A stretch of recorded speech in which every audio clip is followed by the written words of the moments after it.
Um, Over the last 3 months, we've obviously had some big changes, all of us. So I just wanted to let you know a little bit what's happening at Alcon through that time. Apart from our webinar series, which of course is the latest of, we've been very busy putting our CET available online.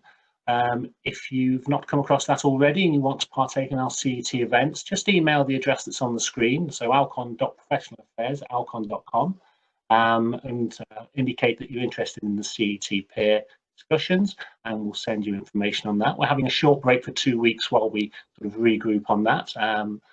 More editions will be coming, so we'll update you with the schedule when you send the email through to us.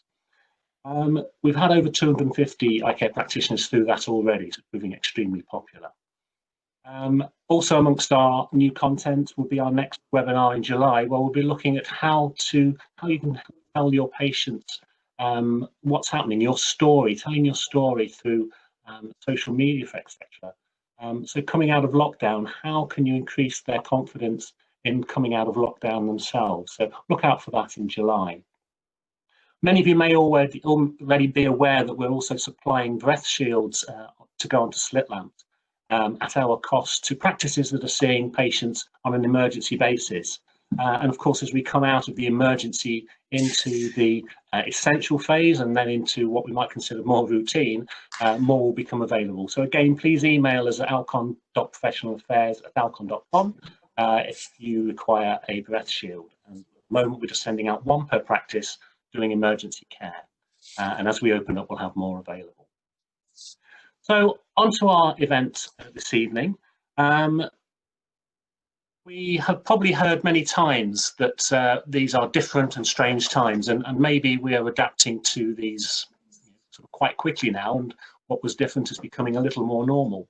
But of course, change is difficult, and whether it's a small change or a big change, there's often resistance.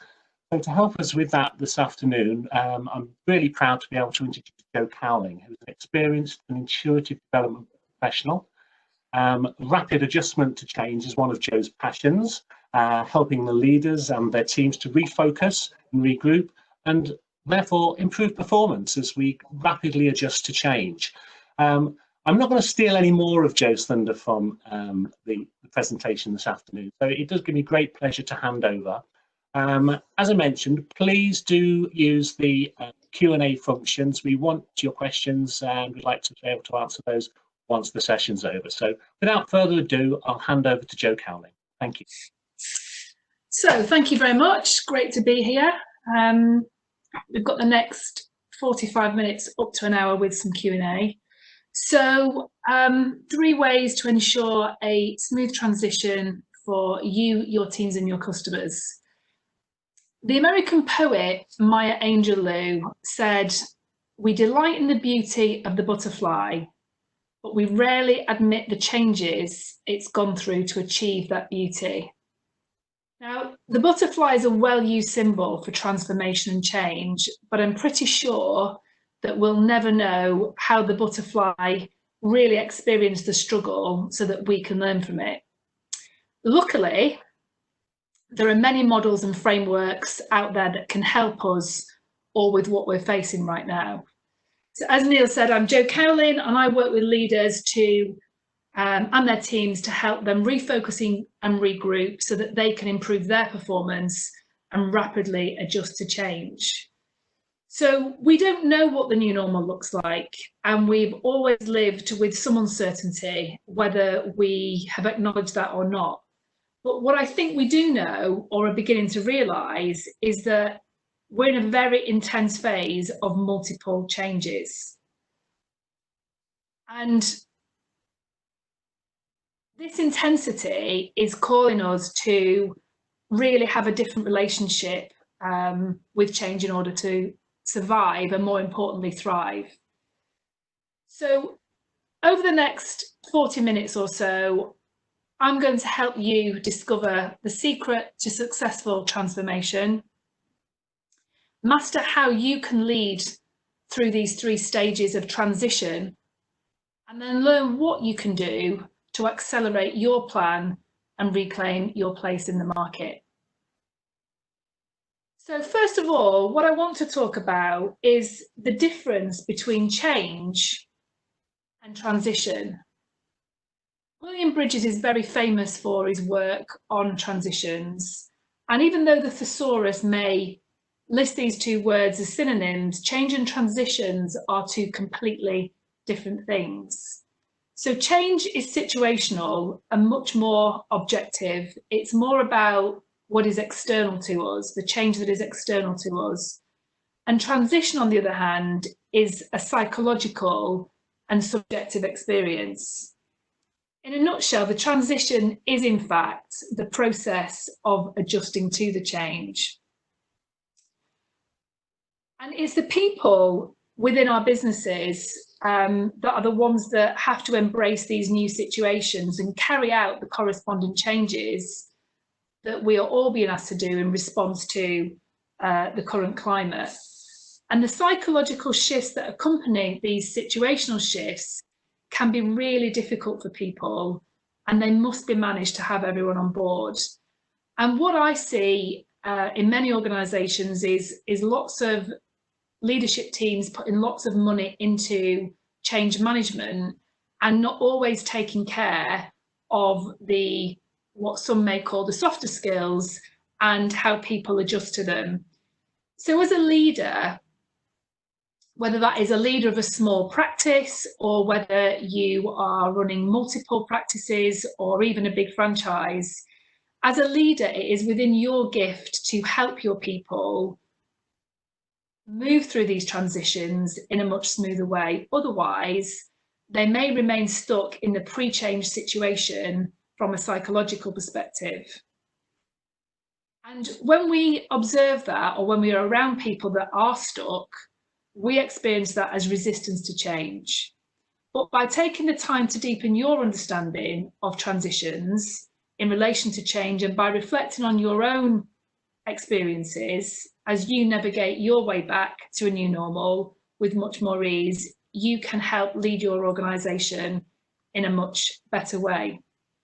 So whether it is to regain your position in the marketplace, whether it's to re-establish a customer experience that is part of your brand essence, or simply to ease cash flow and grow profits, by turning your focus to this work around transitions and step back from the doing of the change and focusing on the being of a leader, you can create a much more enjoyable and productive path forwards.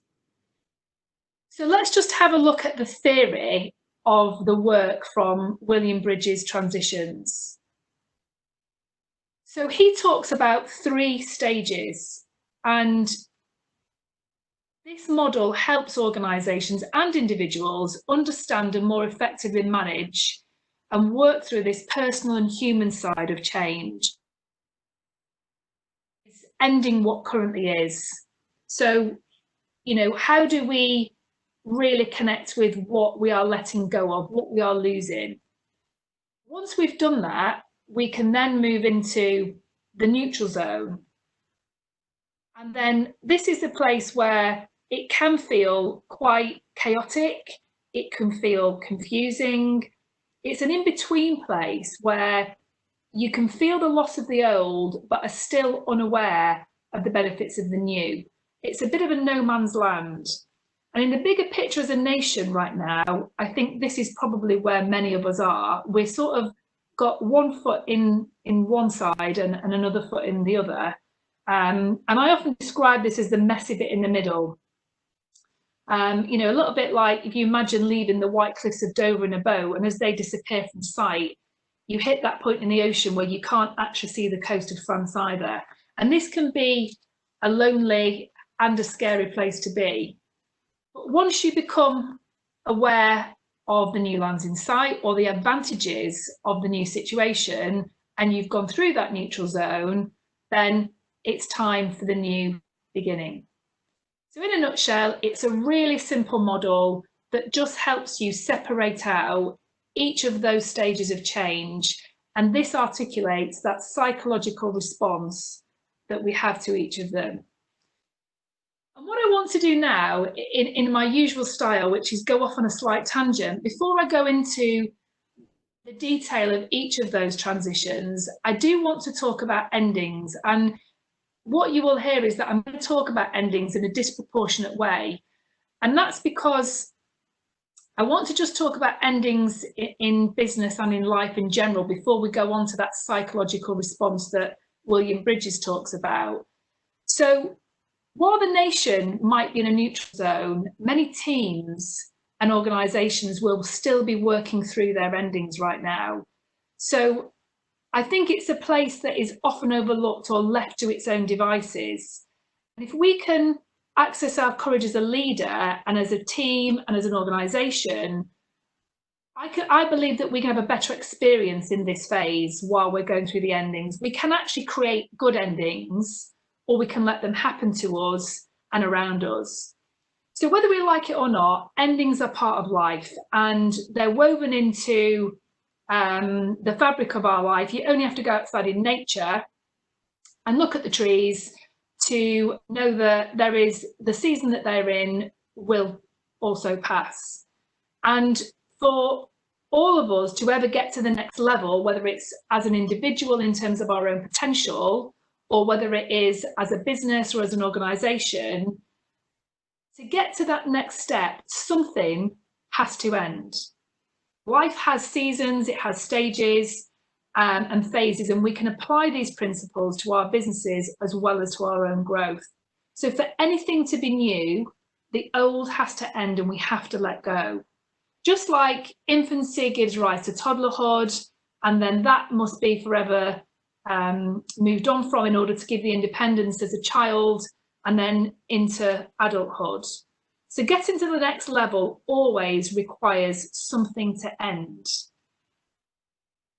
So growth itself, whether it's as an individual or as a business, you know, if you're looking at your practice, all of this business, you know, moving on in business demands that we move on and let go of something. And without the ability to end things, people will stay stuck. And businesses stay stuck. And without endings, people and organisations are never able to become who they are meant to be. And I want you to just really let that sink in, because we have a very negative, often dysfunctional association with endings because we predominantly associate it with loss. But if you think about what your practice, what your business, you as a leader are meant to be, and think about that potential that really exists, what is it that you need to end and let go of? Otherwise, you will never accomplish what you or your business is innately capable of. So in business, endings are absolutely necessary for a turnaround or growth to occur. And in the past, you may have experienced letting people go, product lines, specific services, or even entire areas of a business. And sometimes we have to let go of ideas or strategies or resources or involvement in certain projects so that we do have the resources or capacity or headspace to invest in the new. And this is why I wanted to focus disproportionately on endings, because they are happening all of the time, but we do tend to have a reluctance to embrace them or to consciously create them. But without endings in our lives and our business, we cannot create the vacuum for the new to come in.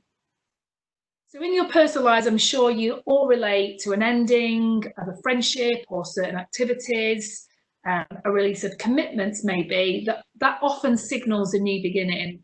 And some endings are not natural next steps and are just necessary. They come in pursuit of growth in a conscious way, but because something has gone wrong. So sometimes we consciously choose endings, and sometimes they almost seem to happen to us. And I'm sure there are many of you that are listening to this that will relate to that feeling or sense of what is happening right now is happening to us. But I think it also can provide a springboard to really look at your business, to really look at yourself as a leader, and just ask yourself that question: what is this giving me the opportunity to consciously let go of? And sometimes you know, we really need to be brave and be courageous and, you know, it sounds quite brutal, but kill off things that we were once invested in, uproot things that we previously, you know, really nurtured or invested time in, and just break down what we had previously built for another time. You know, if we look now what's happening in the world and that amazing and inspirational building the Nightingale Hospital within just 10 days, which I don't think any of us could have thought was possible. But if you think what's going to happen in the coming months as they bring that down, people will experience a sense of loss and some other feelings, that psychological adjustment to that ending. But with that ending, there will be a transition into another new beginning. So without the ability to do endings well, we do stay stuck because we hold on to that emotional response and our business or organisation will stay stuck. So without them, we will fail to meet our potential and our goals. And I just want you to really think about what is happening for you right now in your practice, as a leader within your business, and think about the endings that you feel have been thrown upon you almost, but what you can do to consciously create some endings that are going to make way for that path forwards. And the truth is, we don't tend to them well. We either avoid them, or we drag them out, or we often make a mess of them. And we can be really tenacious and hold on to something like it's a life buoy as long as we can, just to avoid the ending. And the reason that we do this is that we don't want to believe that something isn't fixable. We're often afraid of the unknown. We know that the unknown and uncertainty creates anxiety. We worry about confrontation maybe, and judgment, and rocking the boat and hurting others. And often at either conscious or unconscious level, we are concerned or afraid about the associated sadness and upset that goes with an ending. Most of us don't have a set of refined skills that help us do endings well. And of course, as human beings, we will always, you know, find a way to avoid the things that we don't feel skilled or experienced or equipped to deal with. But we also might have had bad experiences in the past of endings, and we don't know how to use the right words, and we don't know how to process them. So again, just take a moment quietly to reflect for yourself on, you know, some of the reasons why you may have avoided endings, or you may have experienced endings in a less than positive way. And some of the endings you might be facing right now could be a service that you provide, which you can't see how you can continue to provide that service with the restrictions that we are being asked to comply with. It might be that you can't continue with a service that you have invested heavily in and has become part of your brand because it's not a profitable part of your business. It could be an area or division of your business that you need to dissolve. It might even be a person within your practice or within your team, but it might also just be, and I say just because we tend to overlook these things, it might be a way of thinking about your business or thinking about your patients and their journey. You may need to think about, how do you consciously end that way of thinking, those set of beliefs, that mindset. But until you can evaluate what that is and let go of it, you are restricting yourself from allowing that really creative and innovative thinking that could actually lead you to a bigger and better business, a bigger and better patient experience that can be accessed through that spaciousness. So it can be really difficult to acknowledge and face into an ending when what you want to do right now is focus on the future. And I absolutely believe that we also do need hope, and we need to be able to have that visionary trait within us as leaders. There's lots of talk about focusing on the new normal and what you want to do is get back to delivering a service to your patients and your customers. You want to get your business back on its feet, and you want to reclaim your place in the market. And having that vision and what you want to create is essential. But the mistake that many of us make is we charge ahead and we take action towards it without taking care of the endings that will make way for that vision. And so if you think really simply about, one of the things I've been doing throughout this lockdown is tending to my garden. I've been channeling my inner Alan Titchmarsh. I'm learning every day.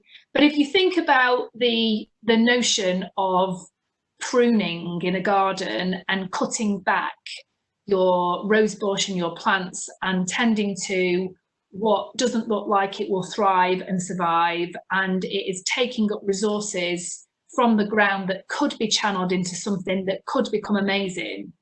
Just using that metaphor can really help you think in a very different way and engage with endings in a way that is about not just surviving, but it is about thriving. So any sort of, prize gardener will tell you that pruning a rose bush is a very conscious and purposeful practice.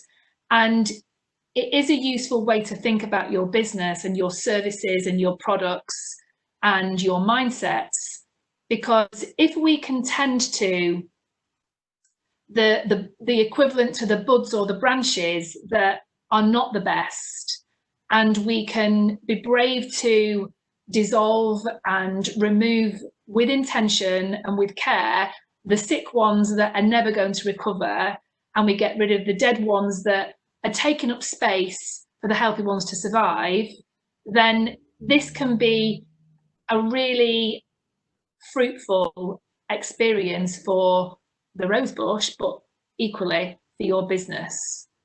So it's really important that you do think about your vision and what your end game is. What is the outcome? What is the best outcome that you want to create a healthy and vital and vibrant practice and business?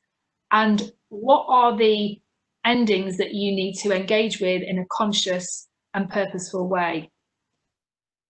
So without pruning, you can survive, but you may have an average business or provide an average service in relation to your true potential. And I can imagine that the thought of this creates a lot of internal conflict for many of you. But I do want to emphasize, while the thought of pruning metaphorically in the context of people or expenses may turn your stomach and create those feelings of anxiety, there are many other areas that you can prune that you may not have considered. And that's why I just want to invite you to think outside the box and look for behaviors and mindsets, ideas, systems, processes, all of which you can consciously let go of. And so often we focus on what else we can do and not what we can stop doing.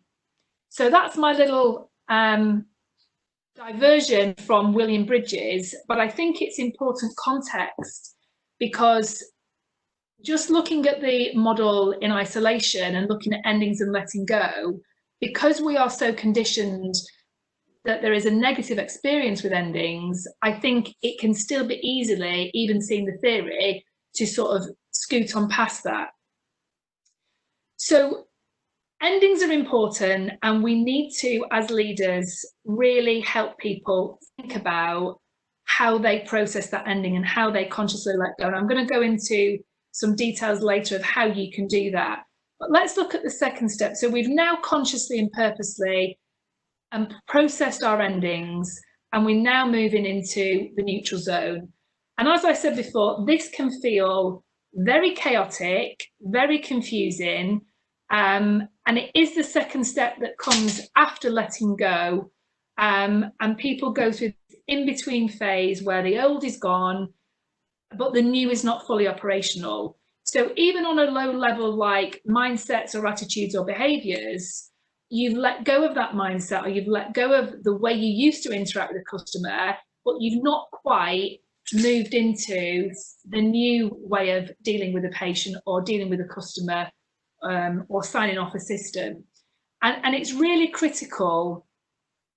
It's when the really critical, psychological realignments and repatternings take place in your people.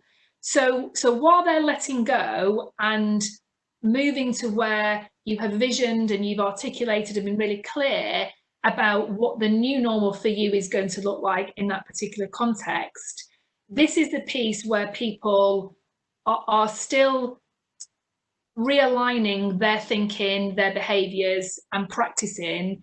But this time between the old reality and this new sense of identity, people are still learning and creating their own new processes and their own learning and what their roles will be. And they often will feel in flux. And just know that they may feel confused and distressed by trying to make this adjustment, because that is what they're doing. But this neutral zone really is your foundation for the new beginnings. So even though we're starting to see progress here, and one of the phrases that is being used a lot, or was being used a lot, was, you know, the green shoots. The green shoots will start to appear in this neutral zone, but it's really important that you still take care and don't rush ahead, because you're not quite in the new beginning just yet.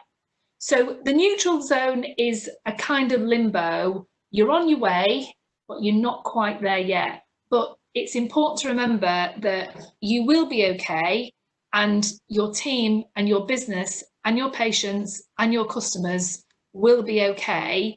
And as a leader, it's how do you help people know that for themselves? And so at this point, I guess I'd ask you just to consider where you are in this transition with your business. Are you still in the endings phase? Have you moved through that in a way that you maybe didn't do the endings well, and there's some residual business to take care of from a psychological perspective? If that is true, it is possibly true for your employees too. And when they're in this neutral zone, don't necessarily expect them to be orderly and logical, because at this point they'll recognise that there is no turning back. We're not going back to where we were, and those feelings of loss may keep popping up.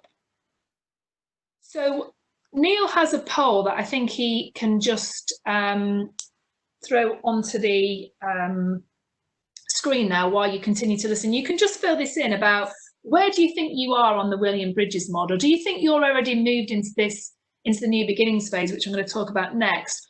Or do you feel in this state of chaos and confusion?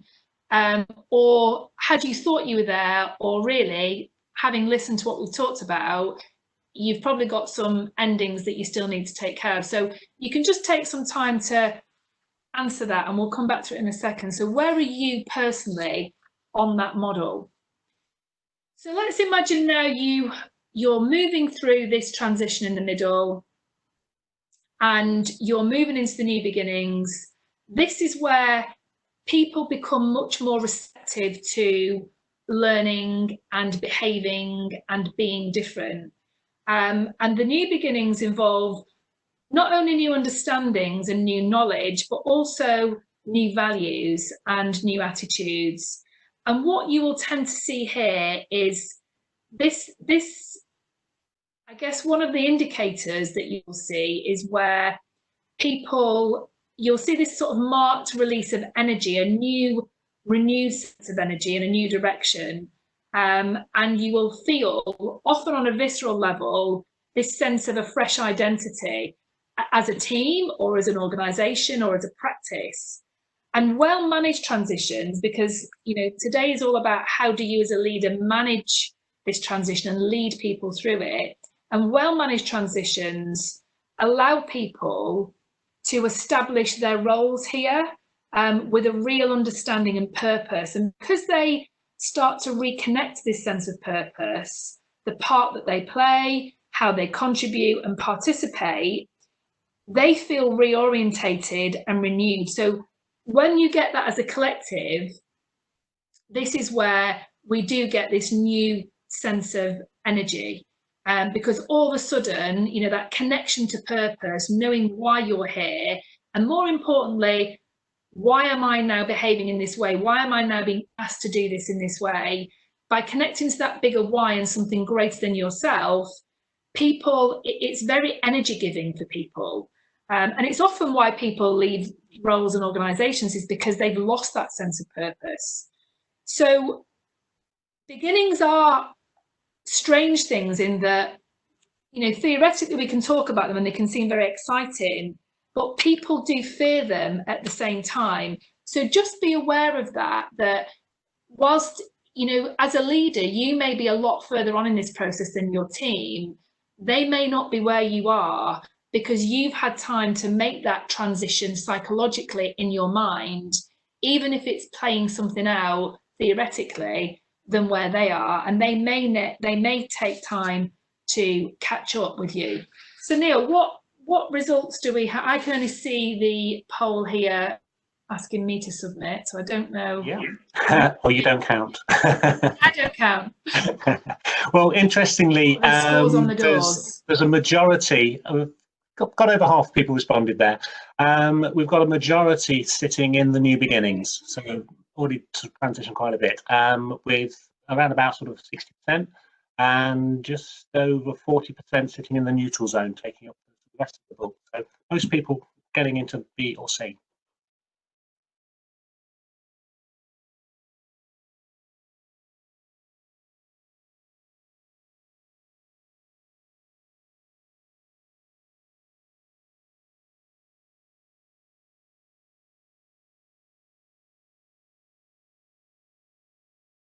We'll have Jo back in just a moment.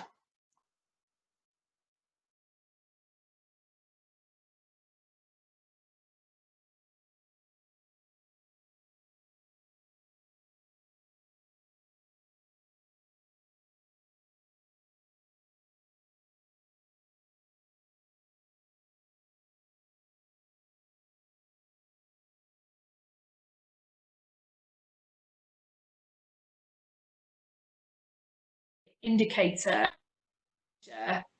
it is very much about considering where is the growth for you. You know, is it about your brand essence? Is it about your reputation, your legacy? Is it about your market share? And only you will know that what that is for you. So new beginnings will really see this surge in energy, a renewed sense of purpose, and you will see people become a lot more receptive to doing things differently because they can see the role that they play and that it plays. So Neil has another poll that I don't know if he can hear me, so I'm kind of going blind here and assuming that he can. There is another. You're back, Jo. I'm back. Oh, what did I go? Briefly, yes. Briefly. Okay, sorry, I couldn't hear you. So what were the results from the poll, Neil? Where are people at the minute on the William Bridges? The vast majority of people, interestingly, had moved from endings into actually into new beginnings. Yeah. Bulk, okay. And the rest of the bulk sitting in the neutral zone. So okay. Yeah. Yeah. And I think that's quite typical, that people are feeling that confusion. But I think what's important as leaders of a business, whilst you may be there, I'll be interested if you can put the next poll up, which is where are your team? Because often people that are higher up the organisation are progress through this at a different pace because, you know, they may be having the meetings around strategy or making the decisions, but it's the people that work within our teams and lower down the organisation that may be stuck in their endings.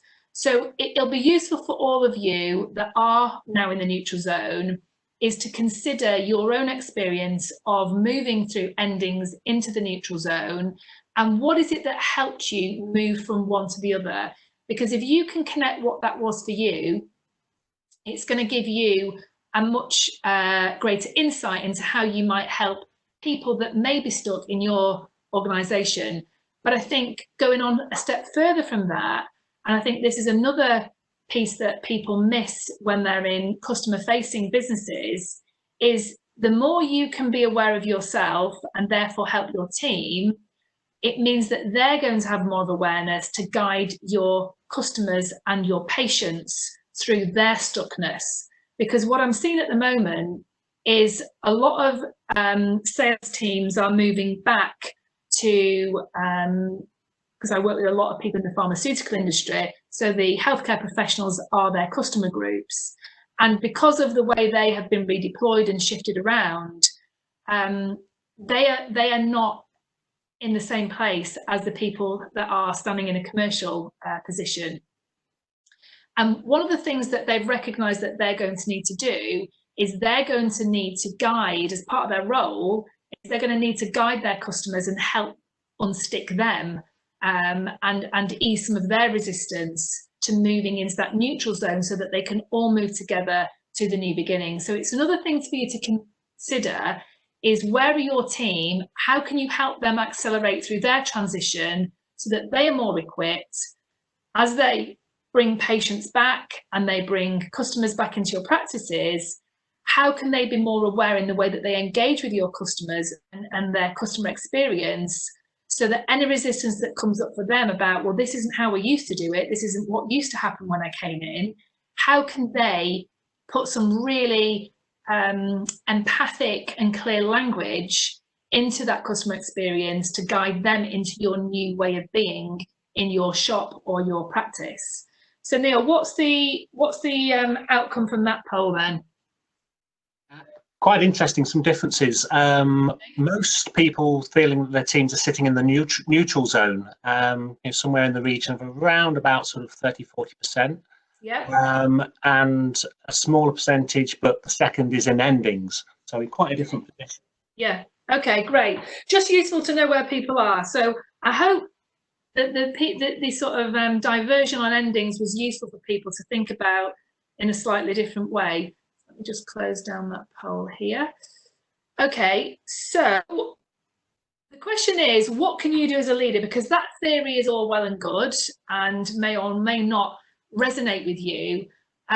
What we need to look at is, what can you do now as a leader? What is your role? What is within your gift to do with your team, with your practice, with your customers, so that you can move back to whatever is important to you and your business? And the first thing, and what you will see as I go through this this particular slide, is it conveniently spells change, so that when you get the slides afterwards, you can pin it up somewhere as a reminder. So the first one is, the first stage is to communicate empathically. So people will loop around this stage of transitions, because this isn't just one change. The going back to opening your practice or your shop is just one change and one set of transitions. But what I do know, and what I alluded to at the beginning, was we are going to go through multiple changes. So whether they are in neutral zone or moving towards new beginnings now, there are going to be more endings at some point throughout this bigger transition. And so it's important that you are able to communicate empathically with your team so that you understand the situation. They are able to explain where they are at, and you can then meet them with where they're at, because there is, nothing worse than you being in a place of process, and someone else has already processed that in their mind, and they're often ready to take action, can see all the positives, but you're just not there. So we have to be really careful not to project our own experiences. We can use them as wisdom and insight, but it's important that we don't project it. So we've got to really consciously communicate empathically in that first stage of the transition while we're in the ending zone.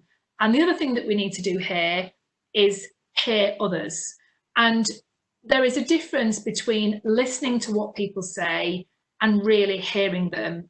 And I had a conversation this morning with a group of leaders that I host a round table for, and a couple of them really resonated with, yeah, I do go and talk to them empathically and communicate, and I do listen, and we get them all together and we listen to what they're saying, but then we jump a few stages because we've not really heard where they're at, and we're into taking action because the pressures of the business and the KPIs we've got to hit are, you know, very strong, we forget this bit in the middle. So when you're communicating and listening, listen to hear rather than listen to respond. So really important that we keep the information flow in here. So this is the first stage of the William Bridges model. In endings, we've got to communicate and hear. So then as we move on to the middle stage, which is where the majority are now, you and your teams, we need to really encourage alternative thinking. So it's at this point, if we have created this two-way communication flow, it's really important that we recognize that often the wisdom is in the collective. And if we can encourage alternative ways of thinking, alternative perspectives, that diverse set of views and perspectives, that is often where we can be really innovative and creative. Because in order to move to the next phase, what's going to be really important is that we are able to take on board new ways of being. So alternative thinking is really critical in this phase. And that needs to be coupled with nurturing the quick wins. So if you remember back to the previous slides, while we're in this sort of no man's land, this limbo and this state of confusion and chaos, we can see the green shoots coming through, but we're not quite in the new beginning. So we need to recognize and nurture these green shoots and really give people praise and feedback around where they are making progress. So again, a lot of this revolves around the communication that you're having with them. So once we've done that and people are feeling some sense of hope and progress, we now move into the new beginnings. And this is where some of the things that we're more familiar with, like goals and objectives, really come into their own, because people need that framework and clarity around the sense of direction. Because remember here, they're reconnecting to that sense of purpose. And what's important is that they understand the role that they play in the bigger goals and objectives of the practice or the business. And whether you break that down into individual or personal goals and objectives is kind of irrelevant, you know, depending on how big or small your business is. But what is important is that you are communicating what the goals and objectives of the business are. What are the goals and objectives of the new patient experience? What are the goals and objectives of, you know, introducing, you know, how you're going to have people in your shops or your practice? You know, what are the new goals and objectives for these new beginnings? And then finally is about excitement and how you continue to motivate and reward and recognize people through celebration. So by this point, you will have seen new behaviors, mindsets, attitudes, adjustments, processes, systems, you know, the list goes on. You'll have seen lots of things really start to establish themselves. And it's important that you do take the time as a leader to motivate people and keep that morale buoyant through excitement with celebration. Because by the time you get to this point, if you think we're all in, I think, week 12 now of lockdown, this is the point where I'm seeing a lot of people fatigue. But I'm not sure many people are stopping to pause and recognize and celebrate how far they've come, because people have been, you know, just getting through and sort of focused on that endurance. So it's really important here that you can kickstart this new beginning with that sense of excitement, and really remind people where they're going. So you can reward them, but you can also excitement with what is in the future, what you can be celebrating in the future if they continue to do what they're doing. And so things here, you know, or, you know, think about how you want to mark that, you know, celebrating getting the shop open again and having your first, I don't know, 10, 15, 20, 50 patients and getting some great feedback from them, which I'm sure you will with all the plans that you put in place. So as a leader, it's really important as you transition through that change that you follow these steps, because this will take you through those transitions. But it's important that you think about how your team and your workforce can help each other go through this process, and then also facilitate that process and be the guide for your patients and your customers. So what can you do on a practical level that you can implement today? From that, the first thing I would suggest that you put on your to-do list for tomorrow or next week is some self-reflection. Really think through where you are on that transition curve and think about how you have moved from one space to another. Also take some time to reflect on previous changes and how you have moved through that transition. What has worked for you? What has worked for your team? And think about what you can draw upon right now to accelerate the process. The second thing is get your diary out, get your calendar open, and put some time in to talk. And remember, it's important that you open those lines of two-way communication, and not only do you hear what people are saying, but it's also about really encouraging those alternative perspectives. You know, do you need to have some kind of team huddle? Is there a way you can have a focus group? You might want to employ customer surveys or patient surveys. You know, you might have focus groups, all of which can be done remotely. But putting that time to talk with the people that are going to be able to contribute to how you actually move into this new normal for your particular business. And this is about, you know, exploring people's hopes and dreams and their fears and anxieties.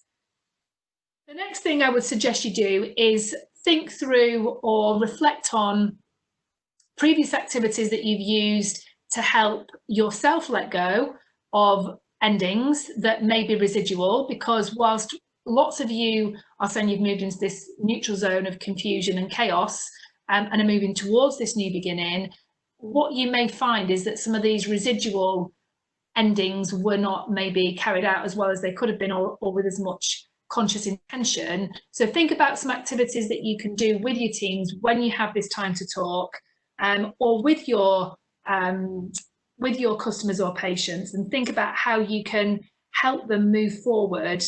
What rituals might you need to put in place? You know, these might be very small things, or they might be much bigger things.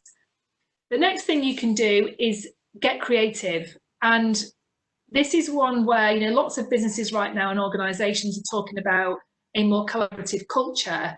And I think this is a great opportunity that you can get creative and involve others to co-create that future, because people are much more likely to take ownership and responsibility if they have played a part in co-creating it. So as a leader, contrary to rumours, you don't have to have all the answers to this. You don't have to know all the solutions. You can get other people involved, and there's no reason why you should have all the answers. Innovation in itself actually comes from the energy of not knowing. So if you can be brave enough to accept that you don't know and facilitate a mechanism where you can get other people involved and get creative, you could create something really quite amazing by, you know, encouraging those alternative views. And then finally, identify skill gaps. So this is really about an inventory of where your team are, where they're at, based on whatever you have co-created in that previous stage of what you are going to do to move forward. What do people need in order to manage that customer journey and operate in their particular functional area? And how can you put those support mechanisms in place, whether it's training, whether it's webinars, whether it's mentoring, whether it's coaching, whether it's more frequent one-to-ones to help people. Just think about what those skill gaps are and how you can support them. So they're the things that you can do from a practical perspective and implement from next week, really, based on that William Bridges model.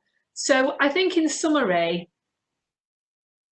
while you may have been very busy progressing the change on a practical level and redesigning your practice or redesigning your, you know, your shop fittings, redesigning your service provision, it is important to pay attention to the psychological response and adjustment that people are going through in response to those changes. Because without those people, you know, all our teams and businesses do at best survive and at worst start to collapse.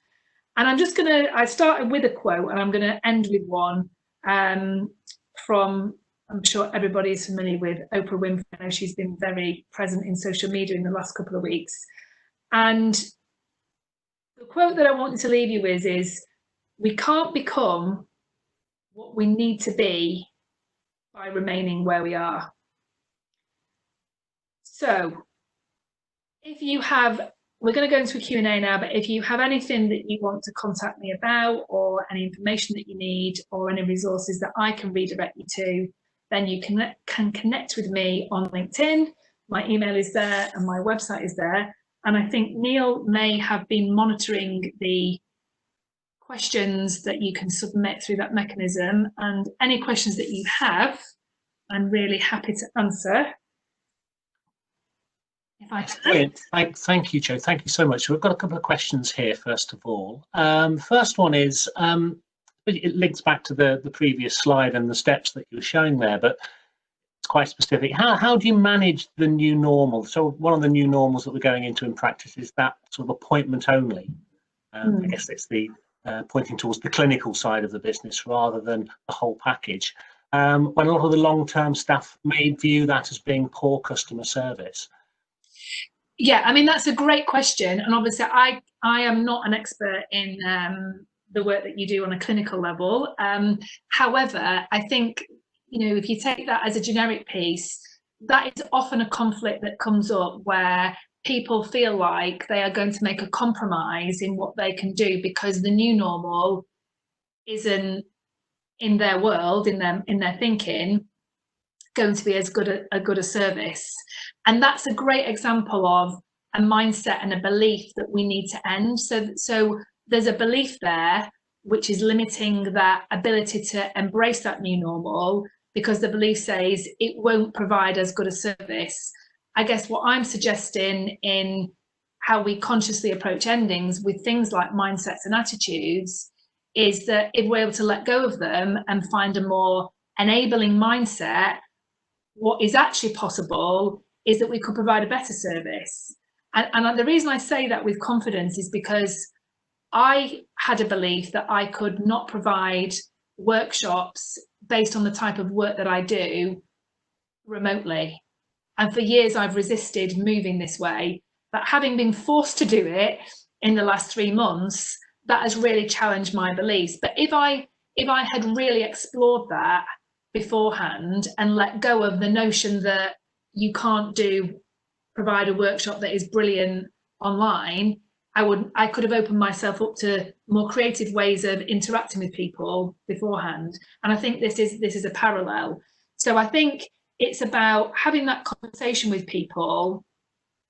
I mean, a lot of the work that I do is around beliefs and helping them really see that this is a belief, it's not a fact. They have provided an amazing service before, but they have got a narrative that says that service can only be really good if we do it this way. And what we're asking them to do is transition to a different way of thinking. So to end that way of thinking and try on something new instead. And when you try new thinking, then you have a different way of being. Yeah, great. I think there's lots of parallels there. I think there's the one barrier actually becomes actually a great sort of tool for a new opportunity. Yeah. Another question that's come through is the poll suggests that as practitioners, leaders, we're probably further along the curve than maybe some of our team members. Yeah. Given that lots of people react differently to different things, have you got any advice for sort of handling the individual's challenges rather than the team challenges? Yeah, and I think this is very common, that people, as I say, higher up the organisation are often further along the curve, and often you will get, you know, as the critical mass moves forward, it's a bit of a case of, you often see in organisations, if you can't beat them, join them, and people get carried along with the critical mass. But then you often do get the odd person that is just particularly resistant, and it's not because they are being obstructive necessarily. it's just because they don't have the ability or haven't got the skills to process their own transition. So they may need some additional time to help facilitate that transition. So this is where, as a leader, you'll need to draw on that empathic communication, that listening to hear, meeting people where they are at, but also maybe employing some coaching skills to ask some questions so that that person can work it out for themselves. And I think there's a tendency that we can rush in as leaders, particularly when we're really bought into the new normal or how exciting it can be because we've got this great idea or we think we've got the solution.